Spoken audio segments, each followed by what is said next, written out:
Урматтуу кесиптештер,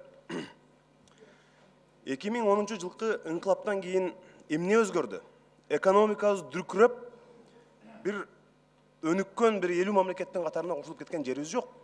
Бирок биз эл аралык коомчулукка мактанганыбыз бул эркиндигибиз, сөз эркиндигибиз.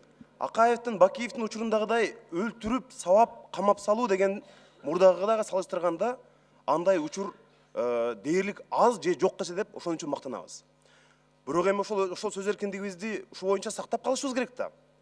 Мына мен эртеден бери мамлекеттик медиаларга айтайын дегеним бул мындай туурасынды туура кабыл алып коюш керек да. Сен туура эмес жолго түштүң деп мындай акырая карагандын ордуна, балким биз туура эмес жолго түштүк деген нерсени ойлонуш керек. Эл аралык журналистиканын жөнөкөй эрежеси бар. Бул Асанга сөз берсең, анда Үсөнгө дагы сөз бер. Бизде андай болбой атпайбы? Биз ошону чыркырап айтып атабыз. Коомдо ар түрдүү пикир болуш керек. Башкача ойлонгон адамдарга дагы биз сөз беришибиз керек. Журналистиканын алтын эрежеси ушул.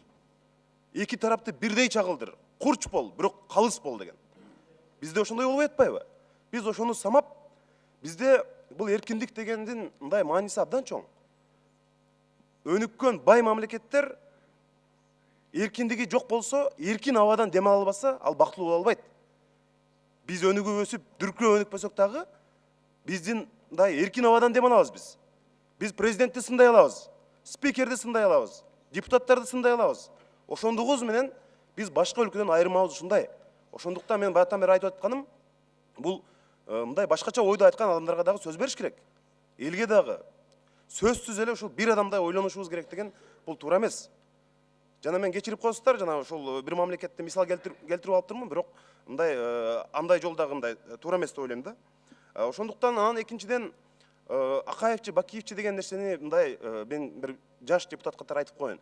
Биз ушул сөздөрдү мындай абайлап колдонсок да, эми өнүгөйүн десек, өсөлү десек, реформа жасайын десек, милицияны өзгөртөйүн десек, сотторду өзгөртөйүн десек, азыр Акаев менен Бакиев жолто болуп атабы?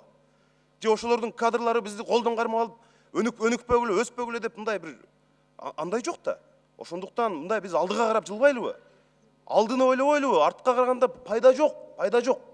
Алдыга жылыш керек. Ошондуктан бул конституциялык өзгөртүү маселесинде мындай башкача көз караштагы же каршы чыккан адамдарды сөзсүз эле мындай идеялардын талашы, өзгөрүүлөрдүн талашын кылышыбыз керек да биз.